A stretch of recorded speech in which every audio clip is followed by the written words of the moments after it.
So, since a lot of you enjoyed my last video breakdown on how South Park parodied Children of the Corn, I'm back with a new South Park movie parody. And this time, I'm breaking down the critically acclaimed Human Centipede, specifically requested by the legendary subscriber Woman Store Y2O, who basically just gave me this whole video idea. So on that note, if anyone else has a favorite South Park movie parody, let me know. I'd love to break them down for you. Because honestly, I love this concept myself. It combines my love for South Park and my passion for movies. So anyways, without further ado, let's dive deep into how South Park took one of the worst and frankly most disgusting movies ever made and turned it into a classic episode. Would you mind loaning me some of your lipstick, Mom? Because I want to at least look pretty the next time you decide to fuck me!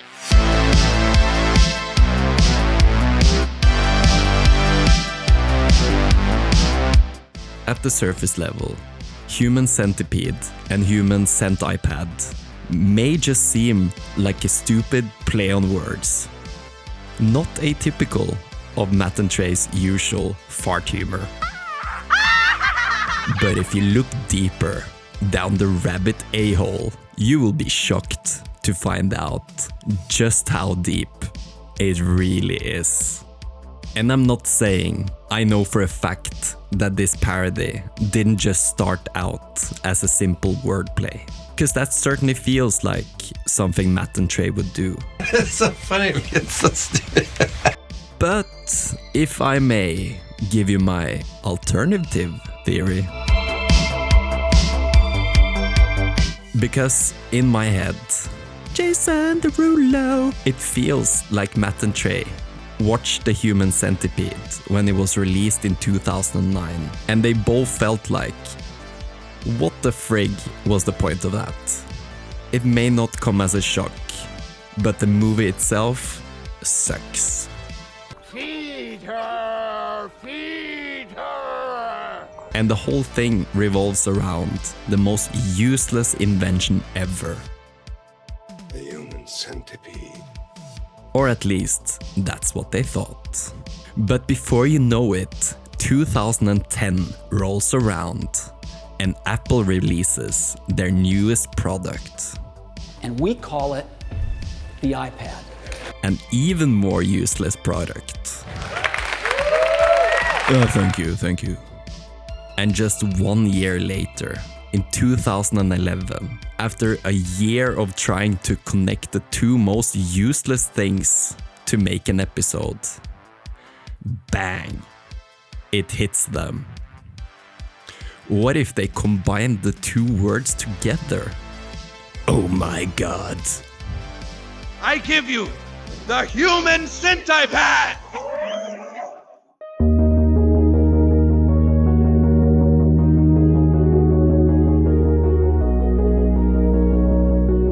Even though Human Centipede is a parody of the Human Centipede, it's not just a carbon copy. There's several similarities, sure, but for the most part, they're quite different. Which is a good thing. Trust me. Yeah, I know! I'm tired and I'm cold! I'm not moving! So the episode starts off with all the boys playing on their new iPads. And Cartman, he is flaunting his iPad to everyone who doesn't have one. This is ironically when he gets confronted by Craig, who has heard a rumor that Cartman doesn't actually have an iPad. He's just posing as an iPad man. Cartman understandably gets pissed off that someone is insinuating something so awful. No, because the battery's dead, it just ran out of power. So plug it in. I left my charger at home. Fine, I'm gonna go home and charge my iPad and bring it tomorrow, and you guys are gonna feel really stupid. But of course, it turns out that what he denies is exactly what has happened. And he has put himself in a complete conundrum because he doesn't have an iPad. And this is such a classic Cartman thing to do. And one of my favorite things about him as a character, the way he always finds himself in these types of situations. And funnily enough, like usual, instead of blaming himself, it's his mom's fault for making him wait until his birthday to buy him one. And this is actually where we get the first movie reference of the episode. Because the whole "if you're gonna fuck me" skit is taken from the movie Dog Day Afternoon, where a bank robber, played by Al Pacino, says something very similar while negotiating with the police. So South Park has somehow thought that a bank robber negotiating for a reduced sentence with the police while holding hostages inside a bank has similarities with the boy and his mother bargaining for an iPad. And to be honest, it actually works. This is definitely one of the most memorable parts of the episode. And I had no idea that it was from another movie. The whole shtick feels truly like something Cartman would say to his mother in order to get what he wants. Kiss me, man. What? Kiss me. When I'm being fucked, I like to get kissed a lot. Come on. You might as well go buy some cigarettes too, because I like to have a smoke after I get good and fucked. While Cartman convincing his mother to buy him an iPad is one of the subplots of the episode, the main focus in this video will be on Kyle's plot, as it is where the abomination that is the human centipede takes place. It starts off with Kyle just enjoying his milkshake while being on his awesome iPad when he gets interrupted by Apple, who is tracking his location. And this was a big thing in the media at the time when the episode was released. You know, back when people had self-respect. Now, we all don't give a shit. Because we know we're fucked. But back then, that was actually a big no-no. However, since Kyle has agreed to their terms and conditions, they can basically do whatever they want with him. I'm not going with you. You've agreed to all of this! Hey! Kyle runs away from the Apple employees and seeks comfort and guidance from his friends. Why? What did the terms and conditions for the last update say? I don't know. I didn't read them. You didn't read them? Who the hell reads that entire thing every time it pops up? This becomes a running joke throughout the episode, where basically everyone besides Kyle always reads the terms and conditions before agreeing to something, making Kyle the odd one out for not doing it. And this is typical South Park, because in reality, it is the complete opposite. No one ever reads that shit. Like, I don't know if I have ever read one of those agreements. And if you think about it, that's actually quite scary. Because I think most of us have no idea what we have agreed to over the years. And again, South Park is right on the money. By clicking agree, you are also acknowledging that Apple may show your mouse to the butthole of another iTunes user. I'm gonna click on decline. Apple are eventually able to catch Kyle and start experimenting on him, just like he agreed to. And this is where we can start comparing the episode to the main movie reference, the human centipede. But before we do that, can we take a moment and appreciate how South Park has been able to make a believable backstory that both fits the time period of 2010 and fits their own cinematic universe. Like, could you imagine Family Guy trying to pull that off?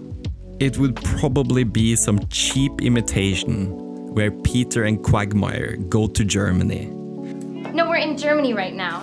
get lost in the woods, We just got a little lost, okay? A little lost? Yes.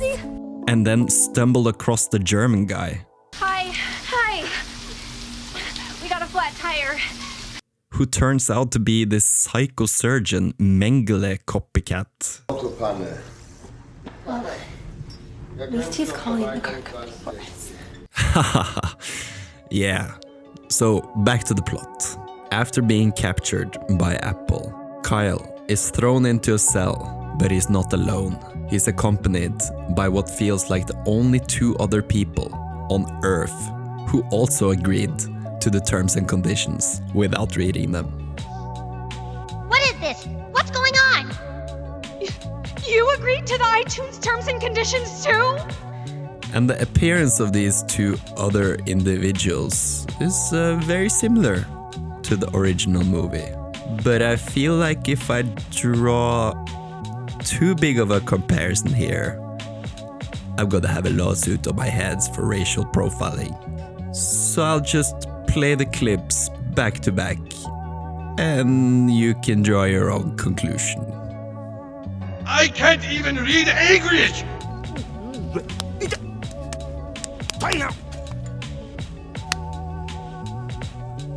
But jokes aside, it does seem to mirror the original movie, with one white woman and one Japanese man. Just a perfect setup for Matt and Trey to play around. So sorry, Kyle, but I am starving. Which would you rather I eat? Should I eat the cuttlefish and asparagus or the vanilla pesto? Very well, I will eat the cuttlefish.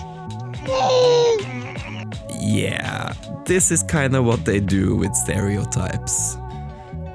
They push them so far into absurdity that it becomes obvious that this is not how people actually are, but rather how stupid the stereotype itself is. And maybe in this case, they are also highlighting just how stereotypical the character already is in the original movie.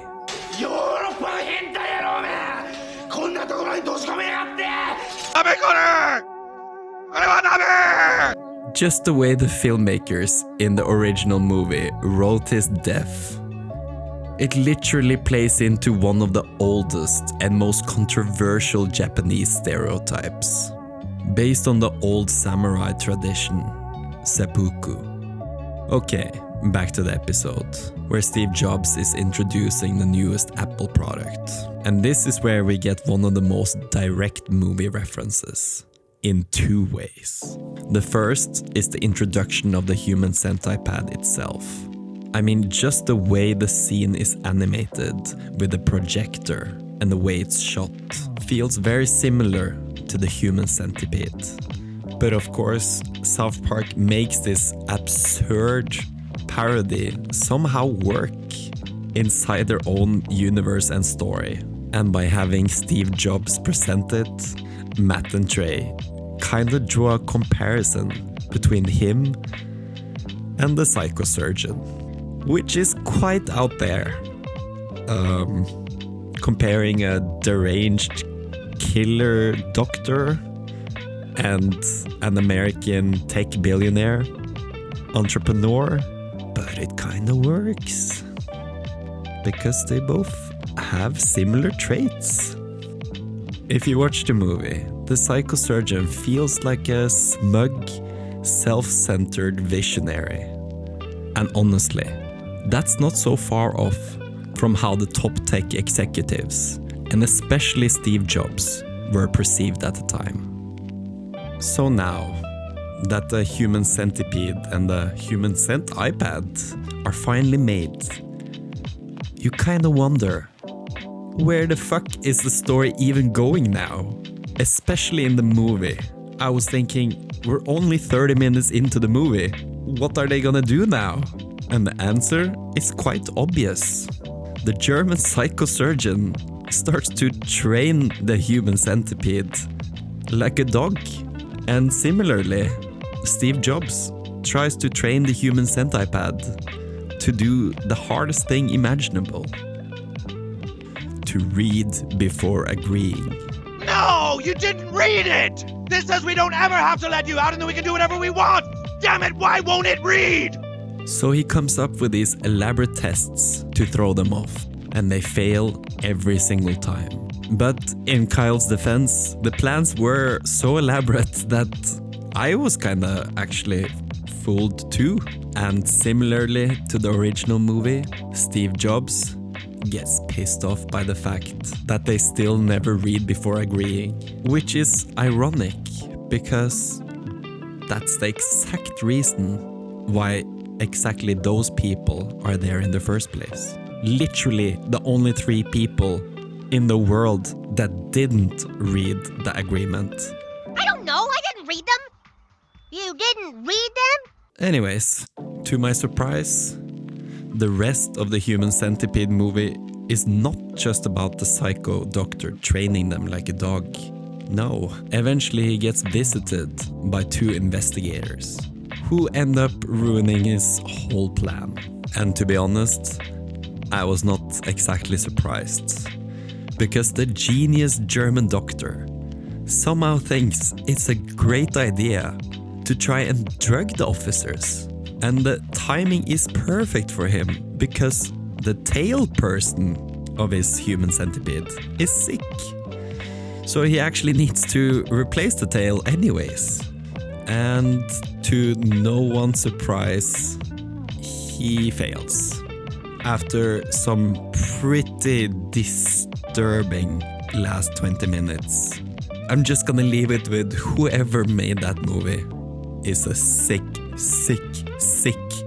fuck, you know that? I looked at the tape. Quite a show, Larry. So sue me! Lock me up! Pervert, you sick fuck pervert. You have some fetish about... Get I don't out! know what the hell it is, but it's sick. Okay, in South Park, however, it is someone else who stops the human centipede madness. Which brings us to the C plot. After Kyle has been captured by Apple, Stan and Butters pair up with Gerald, Kyle's dad, to save him. Or more specifically, to get him out of his agreement with Apple. Together, they seek the guidance from the only people who can help them. The only way we can fix all this is by going to the highest authority on the planet. You guys, we're gonna have to ask help from the geniuses. This storyline has no real connection to the human centipede. This is a completely original South Park idea. But in the end, it ties everything together perfectly. Because of course, the people who can help you with an Apple problem are the people working at the Apple Store, or more specifically, the people at the Genius Bar. And on a side note, I just love how the geniuses are seen as these wise and almost mythical creatures. At first, it's only one genius helping them. I might need to bring another genius in on this. Hrothgar? Uh-huh. This guy's son was abducted by us? Should I run a stock check or just give him store credit? And together, they figure out that they need to summon a quickening, which is actually a nod to the Highlander series.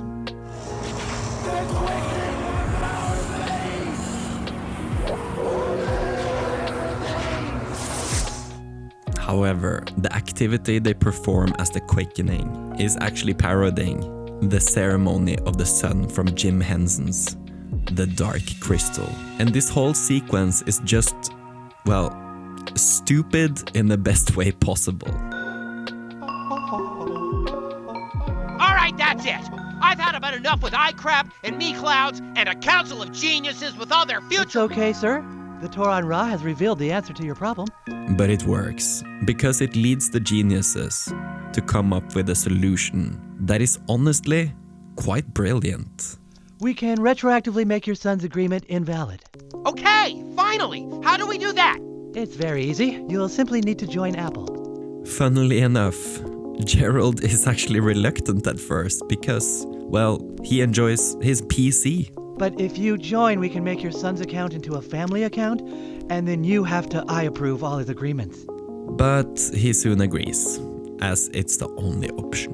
Which leads us to Gerald's Apple conversion ceremony. Gerald Broflovsky, Do you agree to let Apple track your location at all times? I agree. Which is also a parody or a reference to the Star Trek episode Amok Time. I swear, there is almost always a Star Trek reference somewhere in these episodes.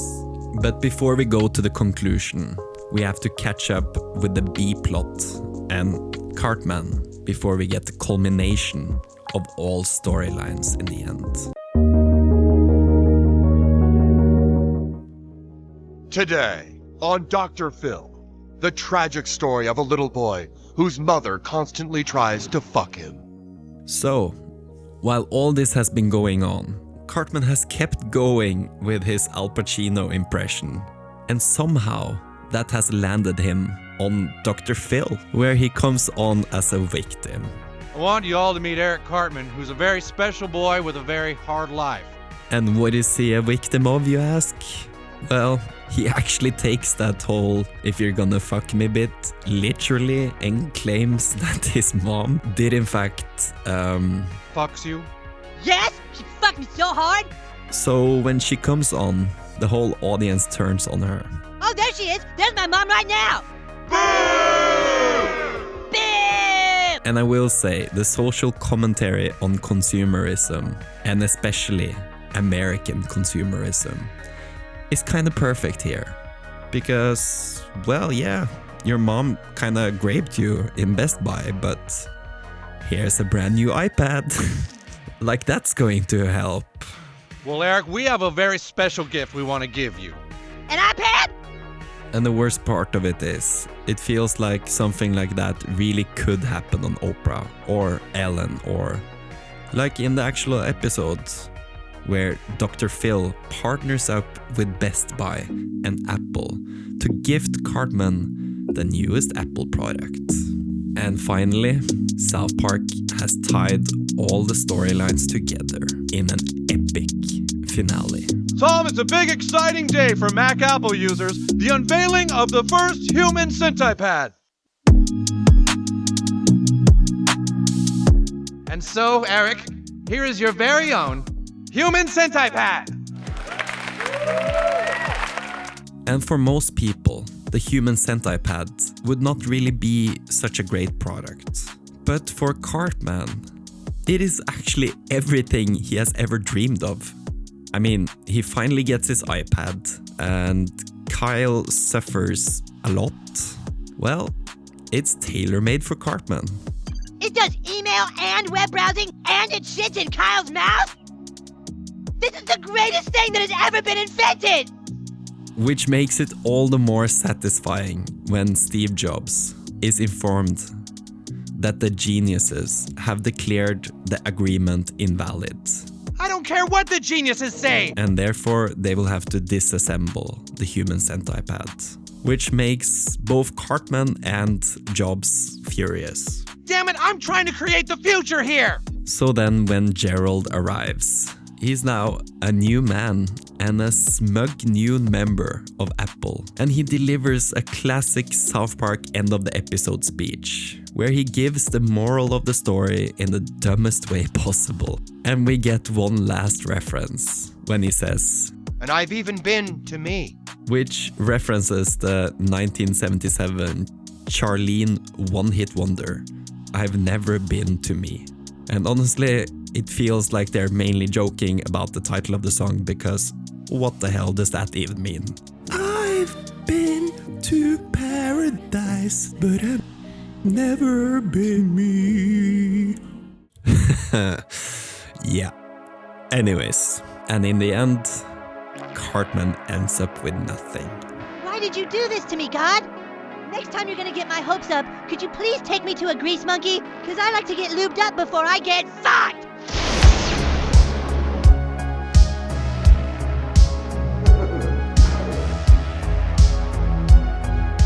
Okay, so now that I have shown you all the movie references in the episode Human Centipede, we come to the meaty part of the video, where I will thoroughly rate the original movie, The Human Centipede, and the episode, human centipede, but not as a episode, as a movie parody. So buckle up, muchachos. We're going for a ride. So if I was gonna rate the human centipede, and by the way, I'm gonna try to be as objective as possible, I would give it on a scale from 1 to 10, probably,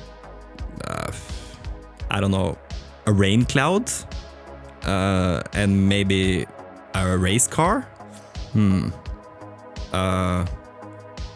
a golden star. And now, on to the most important ranking of the day, the South Park parody. And as a movie parody, I feel like the human centipede works quite well. Like, it's not the best South Park movie parody I have ever seen, but it's not the worst either. So I would probably put it in the C tier. But since I forgot this segment in the last video, don't know how that happened. Okay, so Children of the Corn, the movie, gets a girly bike. However, Wacky Molestation Adventure, the parody, is actually one of my favorite episodes of all time, and it works really well as a movie parody. Therefore, it kinda sets the bar for all future South Park parodies. S tier. So, as I mentioned in the start of the video, the comment that suggests a South Park movie parody that gets the most likes will be my next video. May the best win. Please subscribe for more of this content.